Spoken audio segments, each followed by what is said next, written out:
अस्सलाम वालेकुम। ये मैंने तहज्जुद की जो नमाज़ थी वो पढ़ रही थी और फिर उसके बाद मैं किचन में आई थी और मैंने अपने लिए रखी थी चाय। तो चाय मैं बना के फिर आहिस्ता आंच पे रख देती हूँ तो वो कटती रहती है, ज़रा अच्छी तरह कट जाती है और फिर मैं अपना नाश्ता बना लेती हूँ। एक फ्राई अंडा और साथ मैं बनाती हूँ अपने लिए पराठा। साथ कभी चाहे वो लस्सी ले ली या दही ले ली। तो इस तरह की ये हमारी जो है ना ये सुबह की रूटीन है।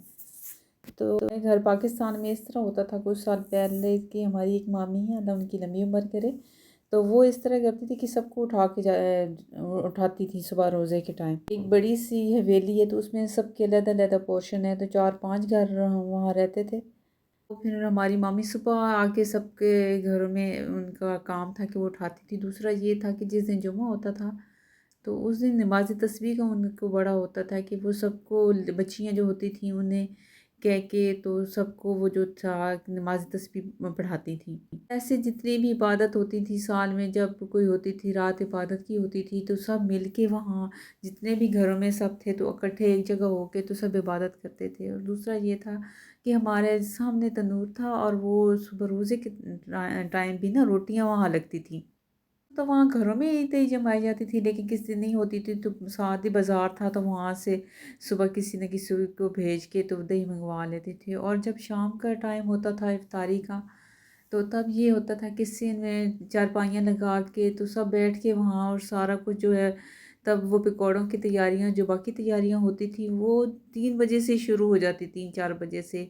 तो फिर ये था कि सिन में लगा लेना टेबल और चारपाइयाँ और सारा कुछ वहाँ कुर्सियाँ डाल के, तो वो फिर जो होती थी ना इफ्तारी उसका मज़ा ही और था। तो फिर वो एक एक तो सारी फैमिली एक ही जगह बैठ के तो वहाँ रोज़ा इफ्तार करती थी। तो तो वहाँ एक शॉप थी बड़ी मशहूर, परदेसी परदेसी के समोसे बहुत ही मशहूर थे और अभी भी इतना ही जायका उनका अच्छा है जितना कि उस वक्त था। तो जब भी हम जाते हैं तो वो ज़रूर खाते हैं, बल्कि हमारी फैमिली में से जो भी जाता है वहाँ तो उनका होता है कि परदेसी के जो समोसे हैं ना वो ज़रूर खाने हैं। तो वो हमारे उनका एक खोया बड़ा मशहूर था और एक परदेसी के जो समोसे थे वो बड़े मशहूर थे। और उन जैसा जायका जो है ना वो मैंने कहीं नहीं चखा। जो लस्सी थी ना ये मेरी 4-5 दिन पूरी हो जाती है। रोज़े मेरे जो है ना इनसे निकल जाते हैं, तो इसकी डेट नहीं है, जितने तक आप इस्तेमाल कर सकते हैं। ये बड़ी अच्छी लस्सी। और दूसरी मैंने दूसरी ली थी लेकिन उसमें वो नमक इतना ज़्यादा था कि सुबह पी ही नहीं जाती वो। ऐसी लस्सी थी कि ऐसे लगता था कि घर की निकली हुई है, जैसे थोड़ा-थोड़ा ऊपर मक्खन भी था। तो ये सुबह मैं कर रही थी। जी। और उसके बाद फिर हमारा होता है कि नमाज़ पढ़ने के बाद फिर हम थोड़ी देर जाते हैं नीचे वॉक करने के लिए। और सुबह पानी इतना पिया होता है कि 2-3 चक्कर तो हम बिल्डिंग के सामने ज़रूर ही लगाते हैं। और कुरान पाक है ना वो मैं ज़ोहर की जो नमाज़ है उसके बाद पढ़ती हूँ, क्योंकि मेरी पहले की रूटीन रोज़ों से पहले की रूटीन यही होती है कि मैं सूरतें रोज़ाना पढ़ती हूँ। सूरह यासीन, सूरह बकरा की सूरतें और आयतुल कुर्सी वगैरह जितनी भी सूरतें हैं छोटी छोटी सी, वो मेरी एक रूटीन है कि वो मैं रोज़ाना पढ़ती हूँ। बाकी कुरान पाक थोड़ा थोड़ा रोज़ाना पढ़ लेते हैं। और सहरी करने के बाद नमाज़ पढ़ छढ़ के तो फिर मैं दोबारा सो जाती हूँ। उसके बाद उठ के फिर मैं अपना जो दोबारा घर का काम है थोड़ा बहुत वो करती हूँ। अगर कुछ बनाना हो तो वो बनाती हूँ, क्योंकि मैं जो है ना रोज़ा इफ्तार करती हूँ सिर्फ पानी और खजूर के साथ, और उसके बाद मैं चाय पीती हूँ। फिर खाना हम बहुत अच्छा खाते हैं। ये मैंने लगाई थी फिर मशीन, और ये एक बेडशीट ही चेंज की थी आज, तो वो फिर मैंने साथ के साथ धो लेती हूँ कि इस तरह काम ख़त्म हो जाता है साथ के साथ ही। तो ये बस एक ही बेडशीट थी जो मैंने चेंज की थी, बाकी साफ़ थी, तो ये फिर मैंने साथ ही धो ली थी। तो ये ट्रे जो थी ये हमारी थोड़ी हुई हुई थी, तो और सिंक जो था तो मैंने कहा चले मैं किचन में खड़ी हूँ, बेडशीट धुल जितनी तक धुलती है तो मैं साथ के साथ ये साफ़ कर लूँ। तो ये मैंने ट्रे धो के तो इसको ड्राई करने के लिए साइड पे रख दिया था। और उसके बाद मैंने थोड़ा सा इसको सिंक में लिक्विड डाल के तो वो भी अच्छी तरह साफ़ करके साथ के साथ कर लिया था। किचन की तो ये रूटीन होती है कि आप साथ के साथ ही समेट लें, क्योंकि इस तरह फैलता नहीं है। और मैं जो बर्तन है ना वो ऊपर बिल्कुल भी नहीं, शेल्फ़ के ऊपर बिल्कुल भी नहीं रखती हूँ। इतने निकालते हैं जो ज़रूरत के हों, तो फिर साथ के साथ ही उसको समेट लेते हैं। थोड़ी सी दीवार थी और ये जो सारी टाइलें थी साथ की, ये तो सारी फिर मैंने अच्छी तरह इसको लिक्विड के साथ अच्छी तरह इसको धो लिया था। ट्रे में तो थोड़ी देर मैंने लिक्विड डाल के रख दिया था कि वो थोड़ी अच्छी साफ़ हो जाए, क्योंकि वाइट कलर की है तो उसमें जो है ना येलो से दाग बन जाते हैं।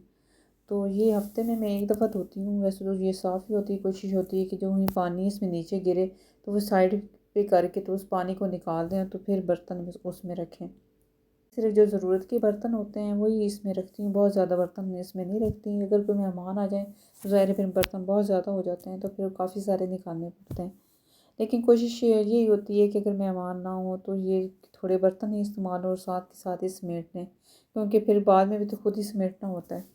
ये मैंने साफ़ कर लिया था। तो मेरे नेबर से मुझे उन्होंने भिजवाए थे दही भल्ले।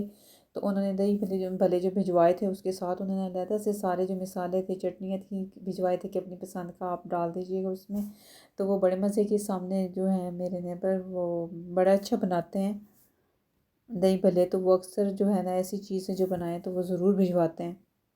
तो ये इफ्तारी के लिए हमने आज देने थे, जो ब्लैक चने मैं लेके आई थी, तो ये भिगो के रखे हैं। तो ये इफ्तारी के लिए रोज़ाना हम तकरीबन इस तरह कोई ना कोई चीज़ बना के दे देते हैं, ये कि ज़्यादा इफ्तारी करवाने के बजाय। तो ये जो थे ये काले चने लेके आए थे, तो इसको रात को ही मैंने भिगो के रख दिया था, और जब सुबह का टाइम था सहरी का तो तब ये मैंने उबलने के लिए रख दिए थे, और नमाज़ पढ़ के ये बाकी जो छोटे छोटे करके तो तब तक ये उबल गए थे। तो फिर इसको उतार लिया था और ठंडे तब तक हो गए थे, और ये फिर हमने असर के टाइम ही ये बनाए थे। तो इस तरह कभी फ्रूट चाट, कभी चना चाट, या जो चीज़ भी हो, कभी पकौड़े समोसे या जो भी हो, इस तरह तो बना के पार्सल दे देते हैं। और सारी चीज़ें मैं इकट्ठी नहीं बनाती कि वो फिर थोड़ा मुश्किल हो जाता है। तो एक एक चीज़ बना के तो काफ़ी पार्सल्स वगैरह जो हैं उसके बना के तो फिर हम बांट देते हैं। तो ये हमारे जो थे चने ये उबल गए थे, ये सुबह की उबाल के तकरीबन रख लिए थे, ठंडे हुए हुए थे। तो ये पानी मैंने इससे निकाल दिया था, और आलू जो थे वो उबलने के लिए रख दिए थे। भी तकरीबन जो थे हमारे उबल ही गए थे। जो वाइट हैं ये जल्दी ही उबल जाते हैं, जो दूसरे होते हैं रेड कलर के थोड़े मुश्किल से गलते हैं। तो ये फिर मैंने 3 टमाटर लिए थे और 3 बड़े प्याज, तो ये बारीक दोनों चीज़ें काट ली थी, और साथ जो सब्ज़ मिर्चें थी 3-4 ही थी, तो ये भी मैंने इसी के साथ ही काट ली थी। ऐसे तो चना चाट में दही भी डलती है, लेकिन मैंने नहीं डाली थी इनमें, और सिर्फ जो थी आलू बुखारे की चटनी, खजूर और इमली की जो घर में बना के रखी हुई थी, तो वो फिर इसमें मैंने शामिल की थी। तो ये मैं उसी देचके में जिसमें चने उबाले थे, तो ये काफ़ी बड़ा था, तो उसी में सारा चने वगैरह और प्याज टमाटर मिर्चें ये सारी डाल दी थी, और आलू जो थे वो भी छील के और उसको छोटे छोटे पीस करके, तो वो काफ़ी गल गए थे, तो वो भी इसी में शामिल कर दिए थे।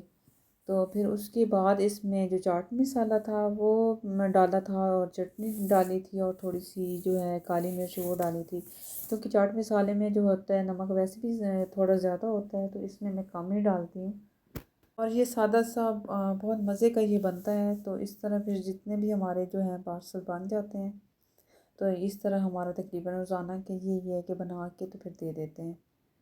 और पाकिस्तान में जो हमारी रूटीन थी, इसी तरह इफ्तारी जो है वो बना के तो वो ट्रे में जो मस्जिद में होते हैं लोग, तो उनको भिजवा देते हैं।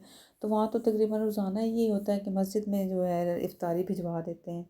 तो यहाँ पार्सल बना के तो फिर जितने भी लोगों का बन जाए, जितने पार्सल बन जाए, आपके 10 बने, 15 बने, 12 बने, जितने भी बने, तो फिर आप इस तरह के बना के तो रोज़ाना के दे देते हैं। तो ये था हमारा आज इफ्तारी का, चना चाट हमने भिजवानी थी। और इसके अलावा रात को हम एक दो जो पार्सल हैं वो खाने के भी देते हैं किसी किसी दिन। और आज का जो हमारा व्लॉग था ये बस यहीं तक है। और इस दफ़ा मौसम बहुत अच्छा है, तो जिसकी वजह से रोज़े भी बहुत अच्छे गुज़र रहे हैं। तो ये हमारे जो पार्सल थे ये बने हुए थे, तो बस इनको ऊपर से कवर करना था और देना था। कुछ तो दे दिए थे, कुछ ये थे जो रह गए थे देने वाले, तो ये बस सब पैक करके इनको दे देंगे। तो आज का व्लॉग यहीं तक। अल्लाह हाफ़िज़।